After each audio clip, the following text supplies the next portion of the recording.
Good afternoon. Welcome to this third lecture about the acquisition of languages. How difficult or not difficult really is learning a second language. I would like to welcome to you all, but especially the coordinators of the series, who are Dr. Anna Oskoz, professor at the University of Maryland, Baltimore County, and Dr. Idoia Elola, who is associate professor at the University. Who is associate professor at the University of Texas Tech of Modern Languages and Literatures.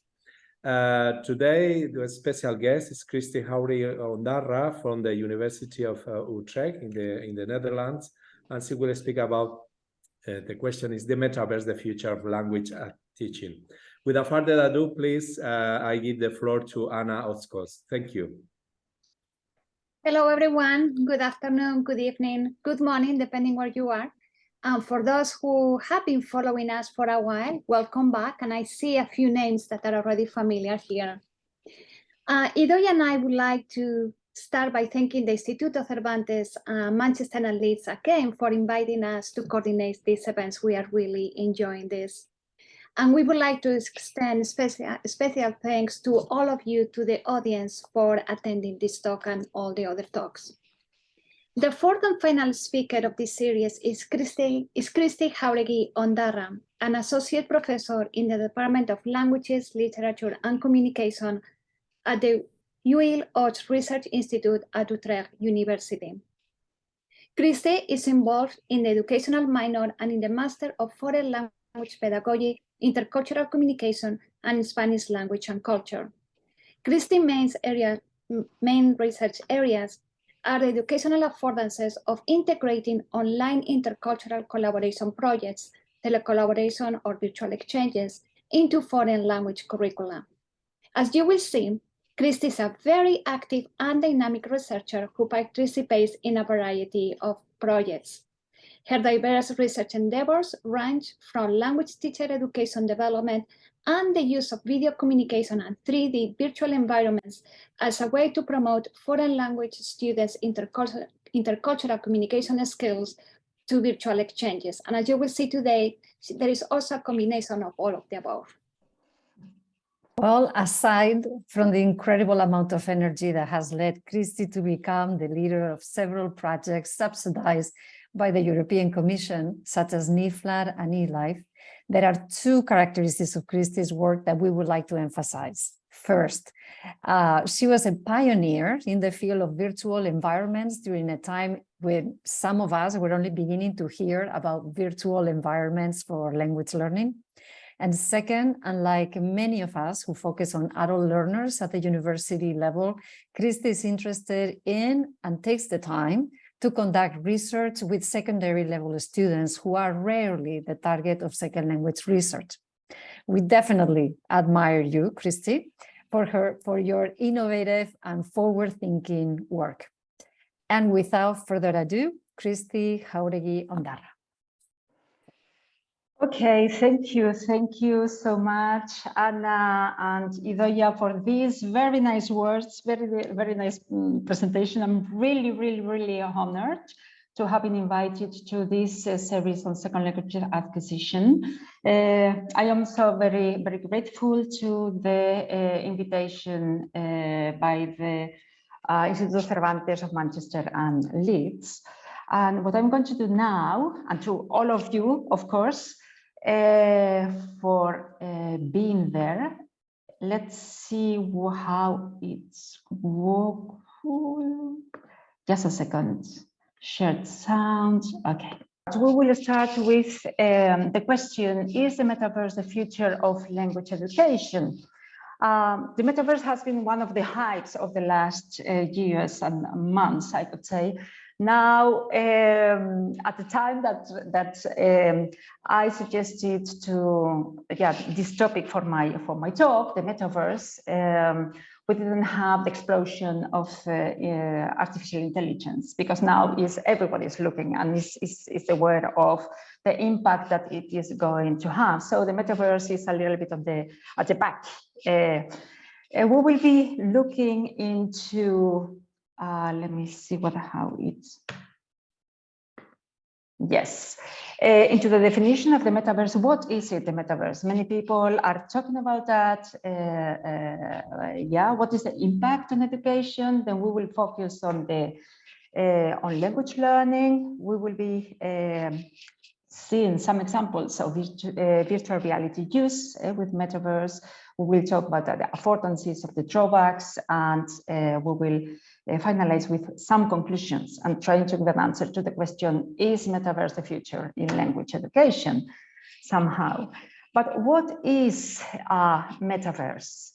So metaverse refers to the hypothetical, immersive, and connected virtual reality space or network where users can interact with digital environments and with one another. So immersion is key, interaction is key, social is key, and virtual reality is key. So within the metaverse, we can find virtual reality, augmented reality, at internet, of course, but also the artificial intelligence, yeah, to create a shared multidimensional space. And the interesting thing about the metaverse is that the boundaries between our physical, real realm and the digital one get blurred. Yeah, so that's a really important one. But is the metaverse a new concept? I don't know what you know about the metaverse, what you have heard about it. But the first time that the word metaverse was used was in 1992 in a novel by Neil Stephenson, Snow Crash. And there you can see how people live in a virtual space that are represented as avatars. So is it that new? And then in 2003, we had a virtual environment called Second Life. I guess that many of you have experimented with Second Life. We have been using it also for our language teaching purposes and also for undertaking research. And here again, we have like the virtual world where social interaction is possible, where you can interact with different artifacts with one another, when you can create also other kinds of artifacts. So, and Minecraft, I think that many young students and pupils have been working with and playing with and learning with Minecraft. So is Metaverse that new? We could say it is not that new. But in 2021, the whole idea of the Metaverse was reignited somehow. And how did it happen? Yeah, when Mark Zuckerberg decided to change the name of his enterprise, right? So Facebook would become Meta, and that's when everything started, because he had a vision, yeah? He said that the way we organize our lives will change. Yeah, think of what I referred to at the very beginning, that blurring the distinction, the difference between the real physical world and the digital one, the virtual one, being a little bit a prolongation of the same one.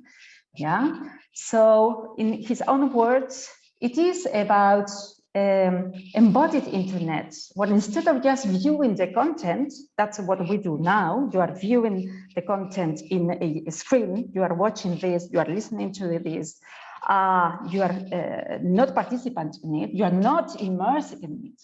So that's something that it is going to change, because you will feel present with other peoples as if you were in other places. Yeah. And what he comes to say is that the metaverse isn't just virtual reality. It is going to be accessible across all different computing platforms. Yeah, that could be VR and AR and PC, mobile devices, and game consoles. So there was a lot of expectation about this metaverse at the very beginning. But we think that it is taking like some more time. It is really interesting, an interesting development.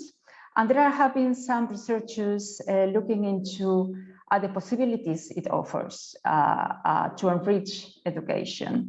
And some of those are stated here. Sorry about that, because I can, okay.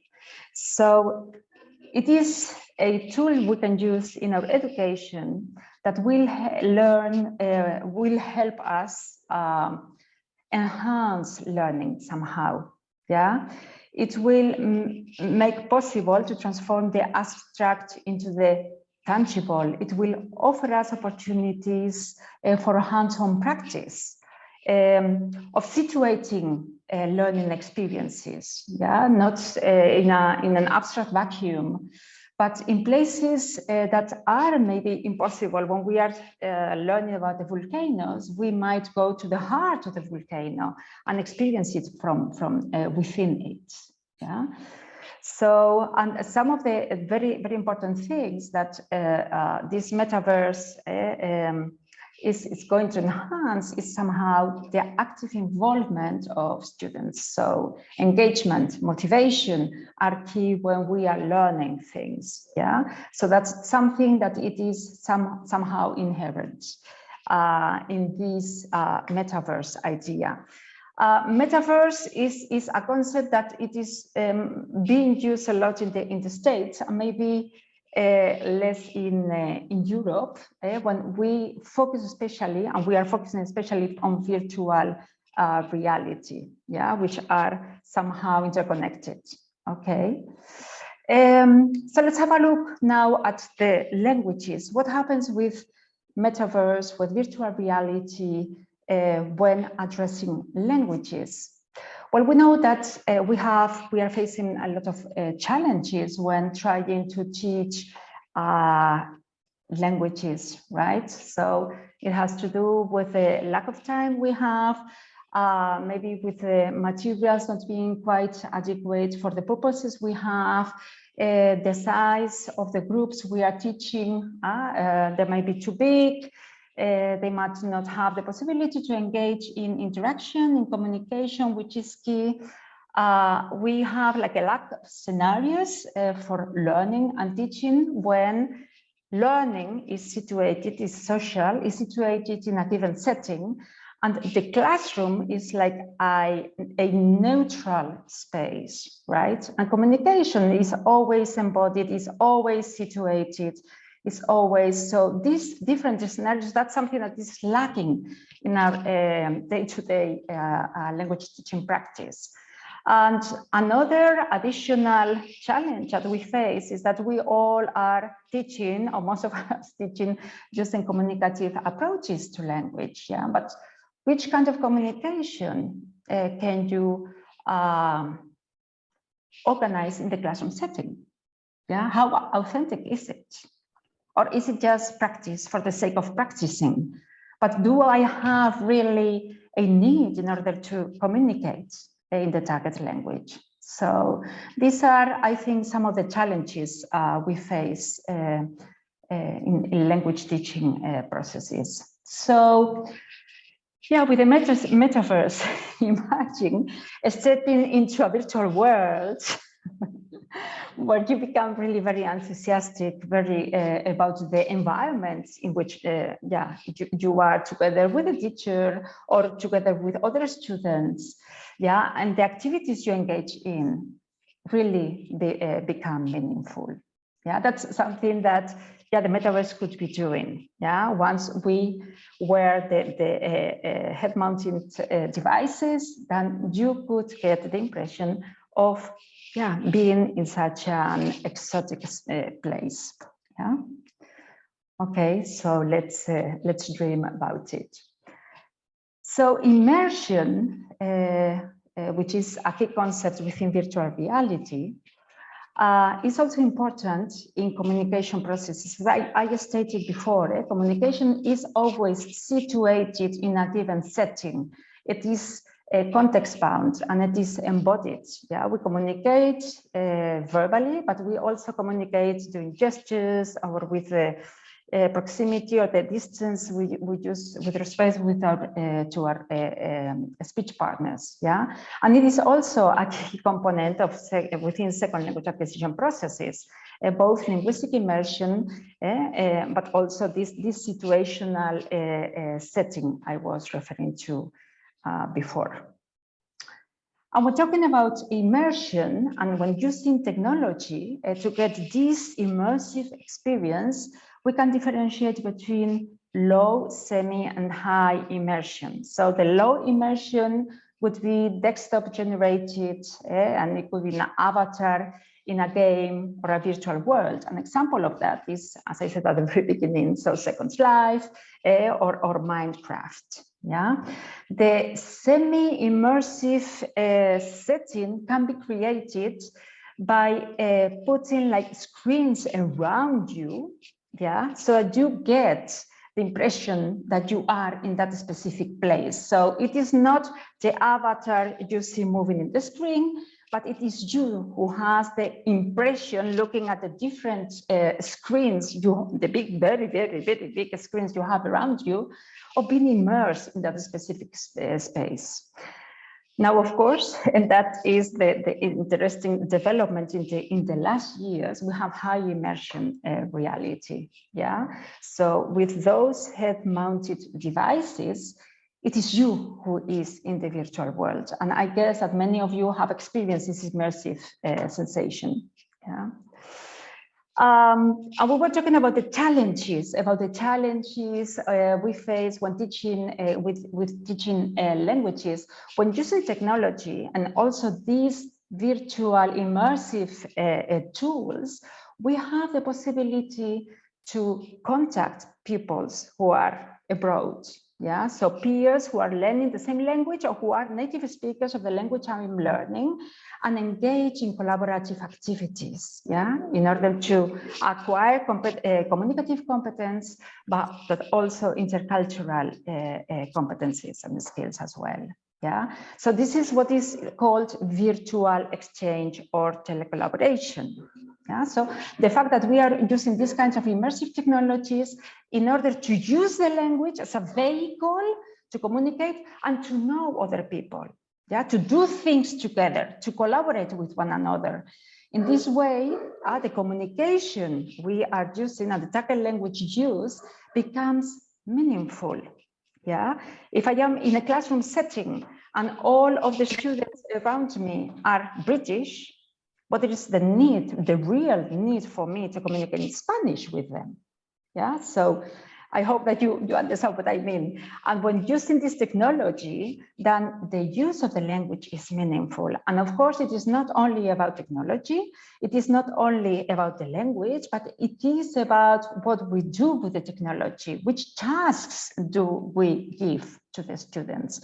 Yeah, so pedagogy is vital, and the tasks, and then again, connected to TBLT, task-based language teaching. Yeah, how we prepare the students for the interaction, how do they carry out the interaction with the peers abroad, and then what do we do at the end when they have done their task interactively with the peers. Yeah, so virtual exchange is key. Or should be key in language education programs. That's something that we have been doing in the different European projects that you have there, NIFLAR, TILA, TECOL, and eLife. And we focus not only in students at universities or adult learners, but as Idoia said, I think that all kids at school learn foreign languages. Okay, so or how to learn foreign languages. So we need to do something to innovate and to make those learning processes much more meaningful for kids, okay? Because learning a language and language, the culture behind, it should be like a very motivating endeavor, right? We are learning something to be able to communicate with others and learn from them and do things together with them. Yeah? So that's the idea behind all those projects. And we coach and we help the teachers at schools also in this endeavor, and we undertake research on that. So I would like to start right away with some of the examples. I was referring to low, semi, and high immersive experiences in the metaverse. This is one of our first experiences we carried out with our students working internationally, students of Spanish at B1, B2 level, working internationally with pre-service teachers of Spanish at the University of Valencia. They had to carry out 5 tasks once per week, autonomously. Okay, within a given week, they had to make contact with the partner and carry out the task and make the recordings, of course, for the teachers, because it was integrating within our program. We used Second Life at that time, yeah? And I am going to play this section. In this task, and that's the interesting thing about virtual worlds, virtual reality, is that it is not only interacting that you do. Yeah, in this task, they had to plan a holiday together. So yeah, they had to exchange information about the wishes, which kind of holidays they would like to have, like a summer holiday or a winter holiday where they could go skiing, or so they had to change all that kind of information because it is about interaction, it is about communication. But then within virtual worlds, you do more, right? You go together on holidays, okay? So in this fragment, you are going to see 3 different sections. The first one is when they arrive at a hotel room and they find what they find, and they have to react. Yeah, there is a lot of spontaneous talk, and communication is spontaneity. Yeah, very often when they had to do anything in a classroom setting, they just learn things by heart. But communication is not learning things by heart. So with virtual worlds, they have to react, and they have to have the skills in order to do that, or they have to learn in the process. And you will notice that they react, there is a lot of spontaneity, there is a lot of very positive energy among them. Remember that we have students learning Spanish and native speakers. And it can be, of course, a very anxious experience, right? If you have to talk to native speakers. So have a look at it. It is in Spanish, and we have the subtitles below. Then we see 2 other fragments. The one when they are having holidays, yeah, and some of them are skiing and they take a picture, and that's something that they take can allow you to do. And now I'm going to move you. Okay. Y mira el aseo. Y el espejo está roto. ¿El espejo está roto? Sí. ¿Qué pasa? ¿Qué has hecho? ¿Y qué les parece? ¿Qué les parece la ducha? A ver. La ducha. No está bien. Le falta un... ¿cómo se dice? ¿Cortina? No. ¿Le falta cortina? ¿Cortina? ¿Sí? ¿Se llama así? Sí. Falta cortina. Bueno. Mira, una... ¿Cómo se llama ese animal? Una foca. ¿Foca? Sí. Sí. Vamos muy rápido, ¿no creéis? Ay, ¿qué pasa? No puedo conducir muy bien. Es que no tengo carnet de conducir,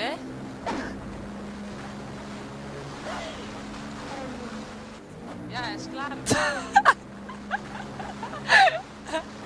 Gracias, Fleur. Yo puedo tomar una foto si queréis. ¿Sí? Y tenéis que reír. Y yo No sé. cuando yo digo queso, tenéis que reír. ¿Sí? Queso. Pues 1, 2, 3, queso. Queso. Oh, qué bonita foto. So, okay, you understand what I mean? Yeah, it is communicating, but also doing things together. Yeah, and what does it do to your involvement, to your engagement with the task, with activity, with interaction with your partner? But you can do all those things also together, action, okay? So that's one of the added values it has. It is Second Life, it is not high immersion, it is low immersion. So it is your avatar doing those things, and you are behind your laptop, you are behind your computer in a given space. Yeah. I'm sorry. I wanted to go to the next one. So the next step is of course, this high immersion, because the interesting thing when using high immersion is that you yourself are embedded, are immersed in this setting, in this space. Yeah. So we were very much interested in coming to know, so what is the effect if we incorporate these kinds of high immersive technologies in our teaching? And we have carried out a lot of pilot experiences. Yeah, we got 20 Oculus Quest headsets so that our students could borrow. Which was really very good because they could use them extensively at home.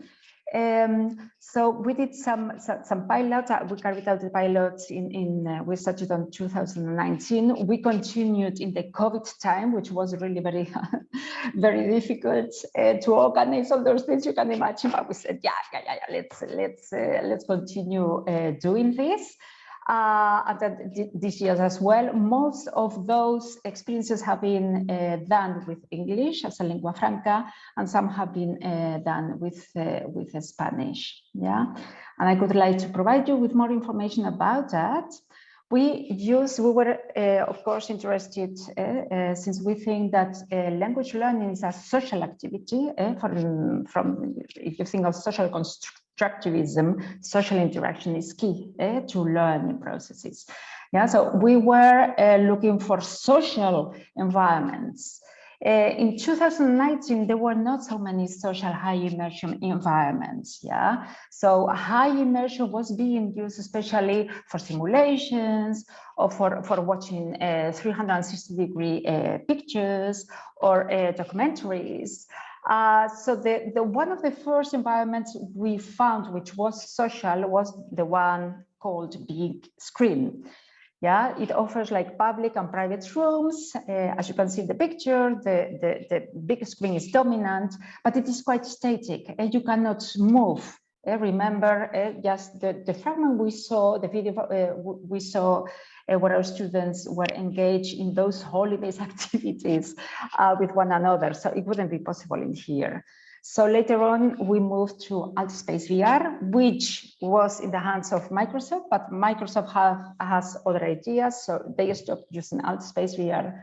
And last year, we used Spatial, which is also a different social environment. The interesting thing about AltSpace VR and Spatial is that they both provide low and high immersion possibilities. Yeah, so you can use the head-mounted devices, but you can also use the computer or the laptop. And then again, you have public spaces, but you can create your own private place where you can have interaction with your peer. You can move around, you can share pictures, and it is really very easy to create public events. We could have had this public event in such a setting, and then we wouldn't have all the webcams being showed on the screen, but we would be there part of one event. So maybe it is an idea for the next series of webinars to make it really high immersive.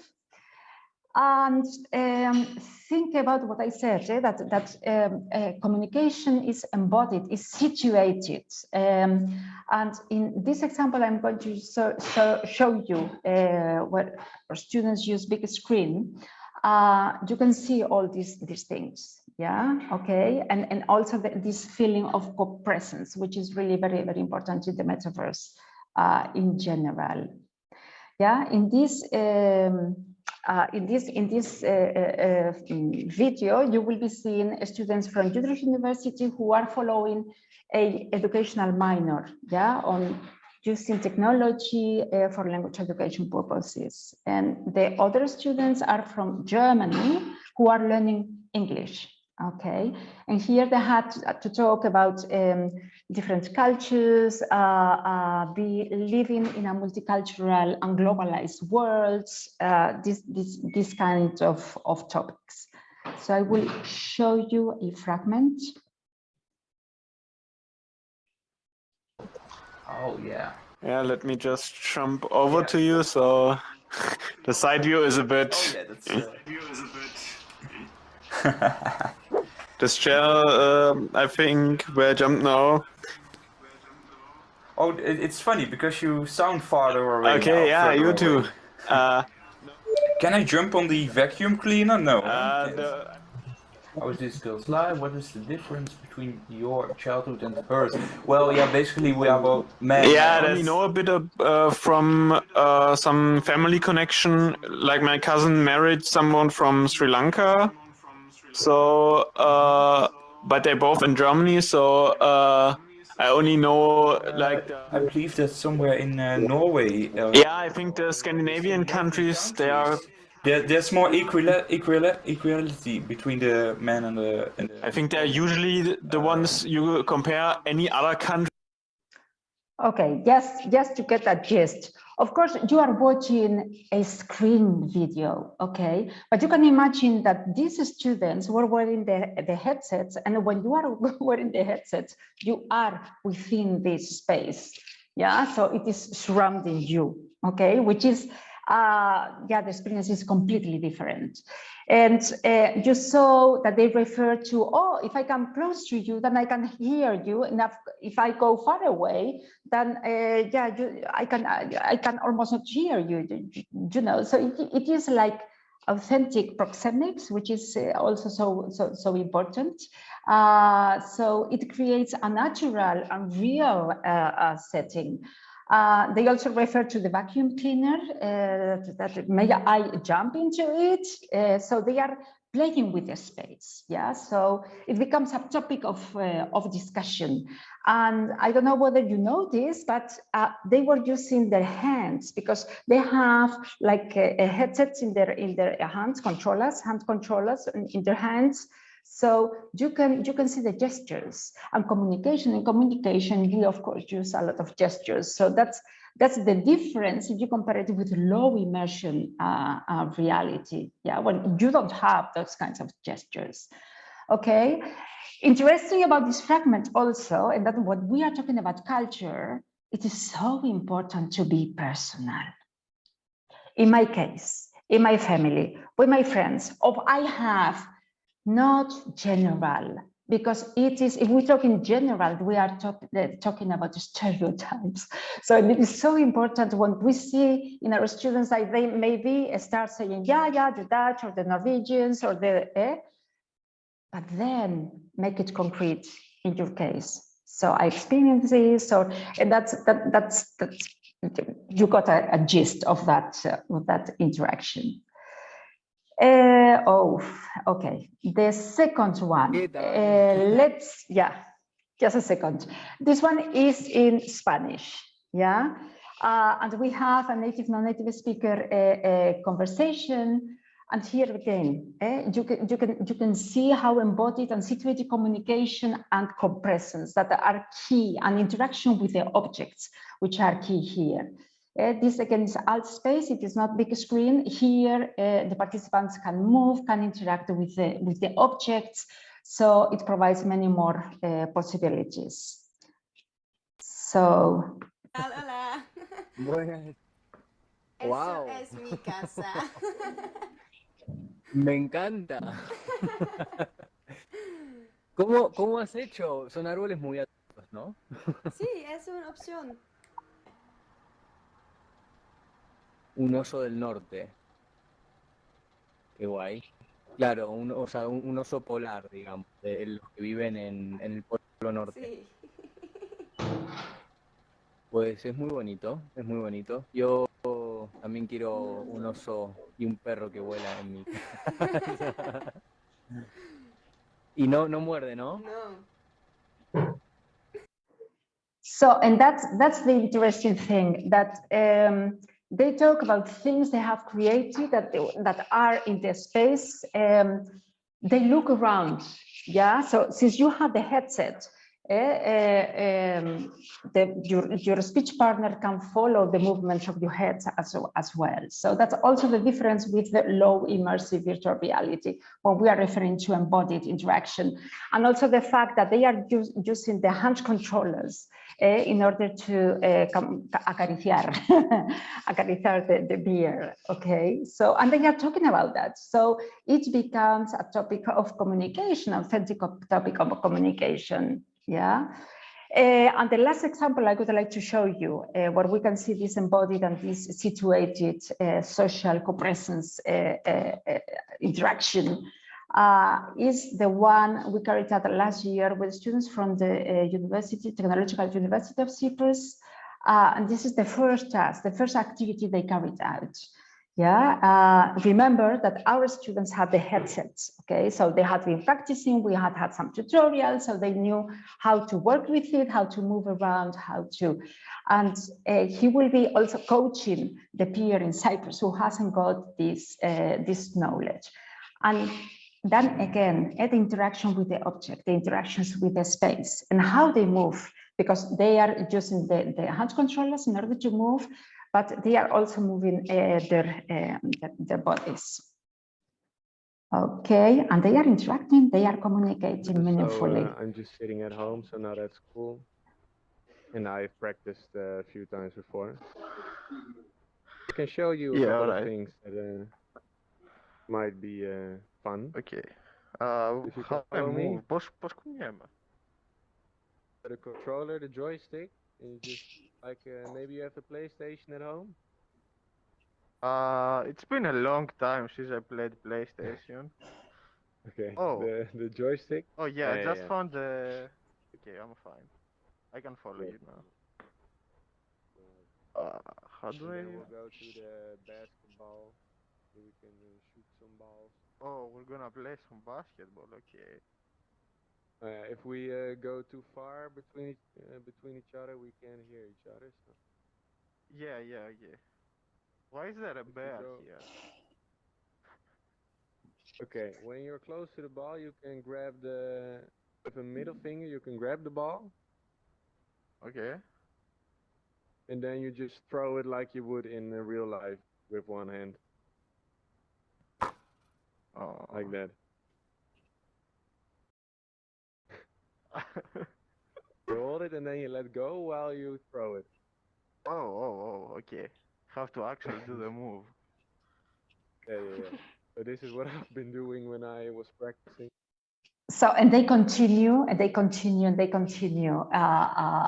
interacting and learning and see how they interact, not only with one another, but also with the context, with the situation, yeah, with the objects they have in there. And it becomes a topic of discussion, how they help each other, which is, I think it is really very meaningful. So what we have found is that in this environment, students learn in a rich and authentic, I would say authentic context, okay? They are immersed in various scenarios and they can undertake action. These scenarios promote real and authentic communication, and students improve their communicative and intercultural skills. But then again, it is not only the technology who does it, but it is in conjunction with the pedagogy and the tasks we give them. Yeah, all of this while having fun. And sometimes technology is an issue. So how do students experience this high immersion virtual reality? So I will start with the negative part. There are some students who experience cyber sickness because the headset, all they say, if they're interacting like for an hour, yeah, it gets like very heavy. You are getting a lot of information, you know, maybe there is a lot of movement in the virtual environment, but you are sitting in your real space. So yeah, it contributes to create these kinds of nauseous sensations with some of the students, not with all.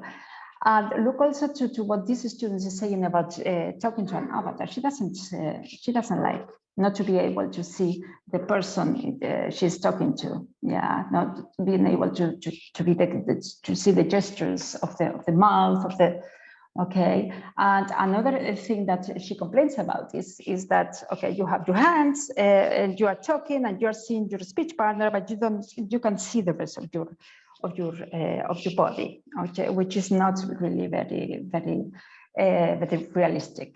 Yeah, and there are sometimes technical problems because we all use Wi-Fi, and the Wi-Fi connections must be correct. And technology, we know sometimes it works perfectly, and some other times we have some difficulties. So these are some of the negative aspects that students mention. As to the avatar, there are some students who really like the idea of not being seen, yeah, of hiding behind the avatar, because they feel less anxious when they are using the foreign language, because like using the foreign language is like scary if you are not very proficient in that. Yeah, so there is a diversity of opinions around the avatar idea. Okay. Yeah, and about positive, there are a lot of positive reactions from students. They say that the situation is more real, that they speak more naturally, that they are more confident, that it is really funny, that they get excited, that it is not dull at all, that is real, again, real task, enjoyment, that they don't feel the communication barrier. That's something that we as teachers, yeah, that's one of our targets. That's something that we want to achieve with various students. Okay, and there are some other students also that they say that I can focus better. Yeah, my concentration is much better. I can concentrate in the communication. I can concentrate in the task. Why? Because when you are wearing this headset, you are in the virtual world. You don't see anything of your real world. Okay, and like this student said, if I have my notes with me, I have my smartphone with me, then I will look into the WhatsApp, or I will do while doing other things, right? And here, well, they need to concentrate. And this specific student said that it was really, for her, much better. Other students could say that they feel it also claustrophobic. We are working with the schools. With the schools, it is Frame VR that we are using within our eLife European project. Because it is a safe space. They don't need to create an account. The students, the minors, they can move around. They can interact with others, with the objects. Or everything we need is to click on the direct link to the specific space. Yeah. So, concluding remarks. Yeah. What we have seen is that Metaverse offers realistic and immersive context for social and experiential learning in an international setting. In our case, this internationalization of education is key. Yeah, and we use technology in order to achieve that.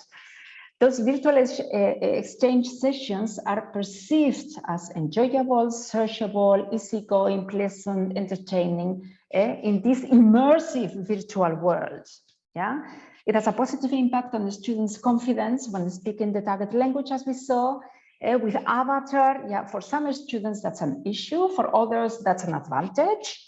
Some of them will feel some kind of cyber sickness.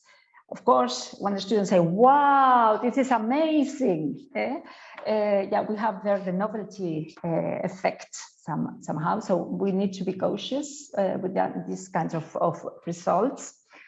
And we think that Metaverse holds a huge potential for transforming information, but it is work in progress. Yeah, we need to consider how it affects students with different abilities, how to secure data, how to integrate artificial intelligence to personalize learning, how to provide proper training and support to educators, and that's something that we do from within the eLife project.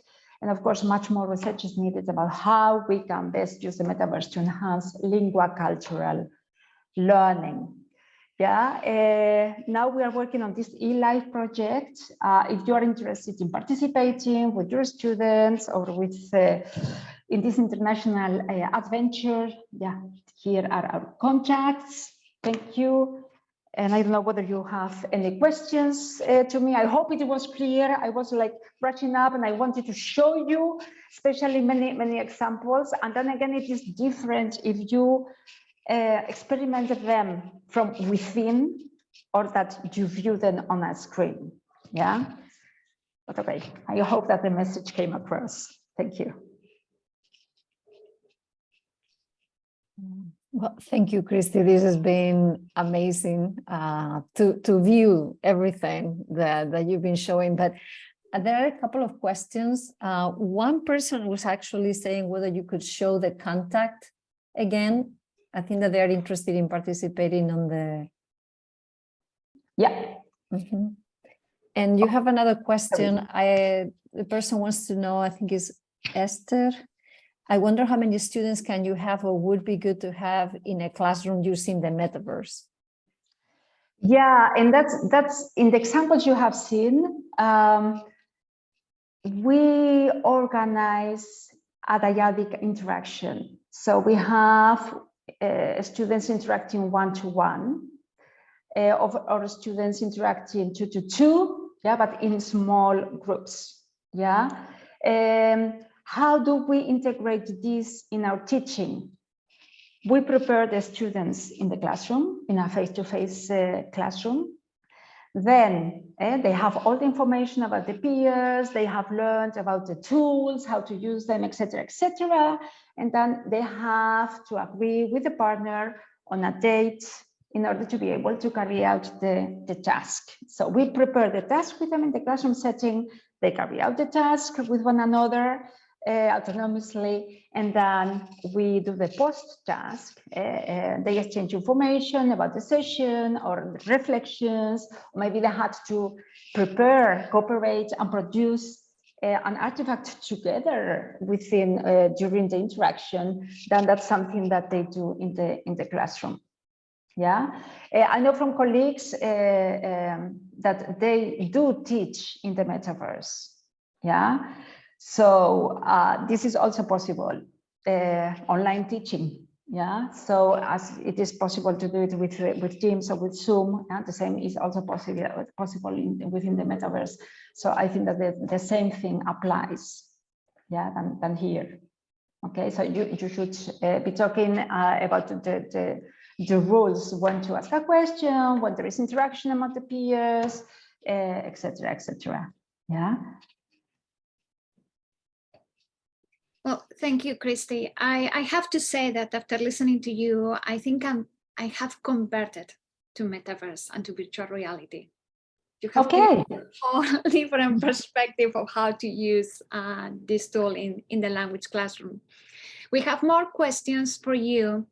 And one of them is about the dangers of using metaverse in the classroom. Can you talk about it? Yeah, it is related to all the data, right? So we don't know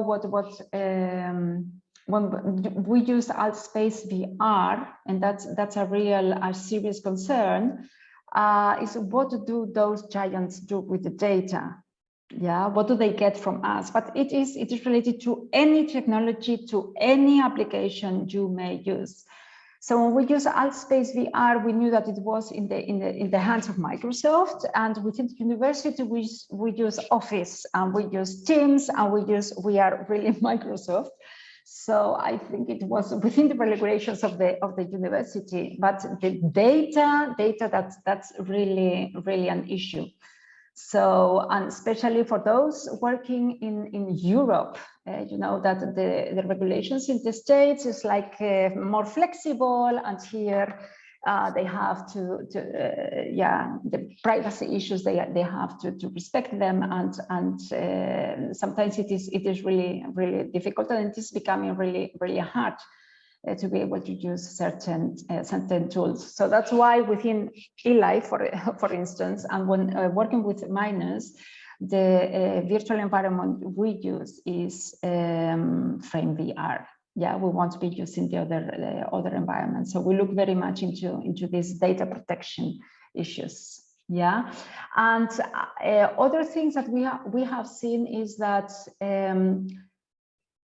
well, I remember one of the students telling me at the end of the sessions, when she had carried out all the tasks, come to me and said, I had to take a pill because I had such a headache that I couldn't stand it. And I thought, but it is not our purpose, right? So yeah, students should come to you, because if they are experiencing any kinds of headaches, of cyber sickness, you know, they must stop immediately. Yeah, and that's the nice thing of most of the virtual spaces, is that they have two versions. They have the high immersion for the head-mounted devices, and the low immersion possibility on the screen. Yeah. I see that we have the person that was our second speaker of the series, Marta González Lloret, is here. I was actually thinking of you, Marta, because I was thinking of role plays and pragmatic. So, but your question is a different one. Marta is asking, what have you found is the best technique to provide feedback? Yeah, to provide feedback. When we introduce these kinds of activities in our classrooms, it is part of the course, and they are graded for that. So this means that we do have a look at the recordings, and we grade them somehow, and students will get some kind of feedback, but it is not possible to provide automated feedback. Yeah, that's something that we are waiting for, and I think that it will be in the future, that will be possible with these developments within artificial intelligence. Yeah, so that's what we think. This is spontaneous interaction.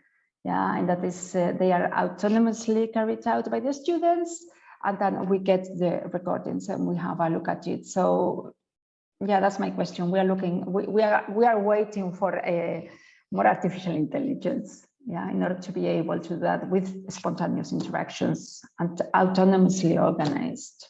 Yeah. We have another question. Hold on a second. This is coming from Pablo.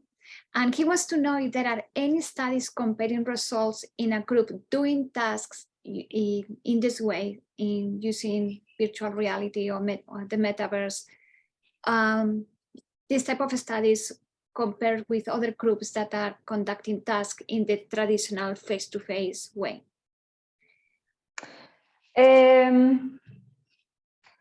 There have been some studies, for instance, for presentations, for learning to give presentations. I think it was a study by Jan last year, and they had a control group, yeah, doing the presentation in a classroom setting, and the other group doing with virtual reality.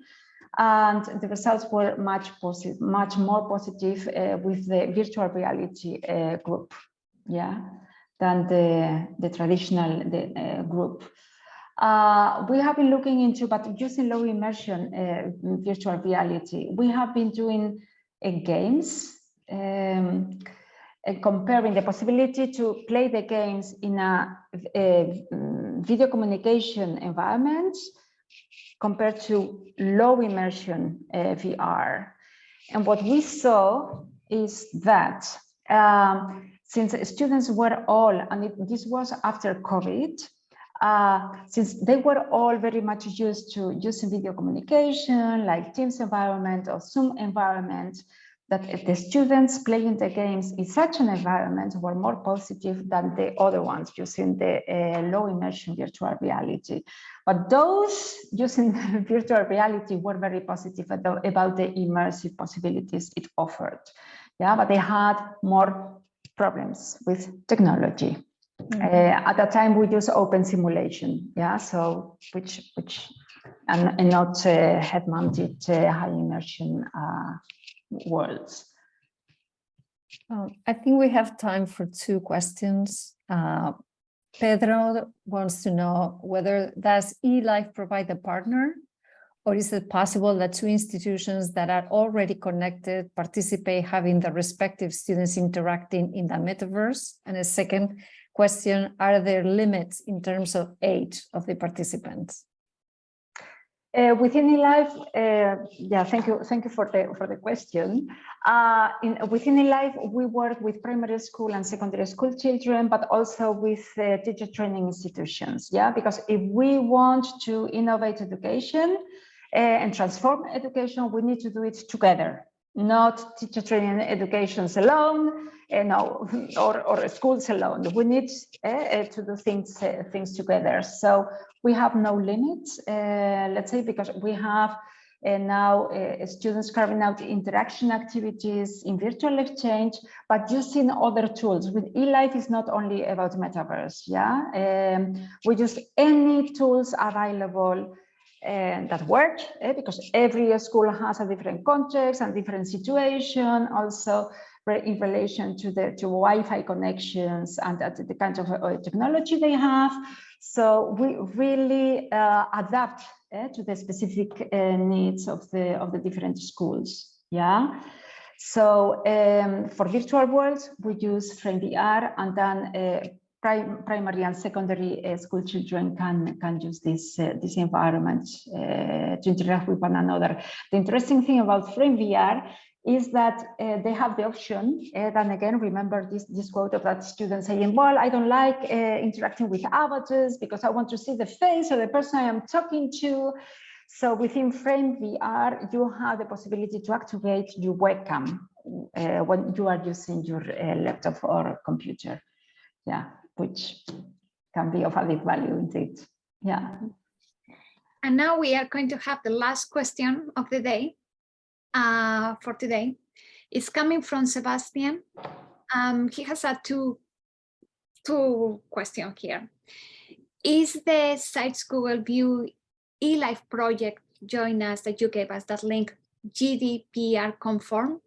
And then the second question also coming from him is, how are European telecollaboration platforms such as Teletandem and Twinning involved in Metaverse projects? Yeah, thank you so much. That's one of the problems we have been experiencing. Well, one of the challenges. We want to collaborate with eTwinning, of course. eTwinning offers very limited possibilities for interactions between peers and between pupils. We use many different tools. The tools we use, they are GDPR fair, let's say, because we are we are a European project, okay, and that's really very important for us. Then again, because we are working with schools at primary and secondary educational levels, okay, so we take it very seriously. But we have been using like interactive walls, or I don't know whether you know are familiar with Big Blue Button. That's an open source video communication environment. And then for virtual or this metaverse idea, then we have the Frame VR. Yeah. Well, I think we come to an end. Thank you so much. The subject is so interesting, so challenging that we will have wanted to have several hours to speak about it. But in any case, we had the impression it was really very exciting, very interesting. Thank you, Kristi. Thank you, Idoia and Anna, for this lecture today, for this series. And it's also a great success because we have a lot of people attending the different aspects about second language learning, which is for Instituto Cervantes, for the whole society is so important. So muchísimas gracias.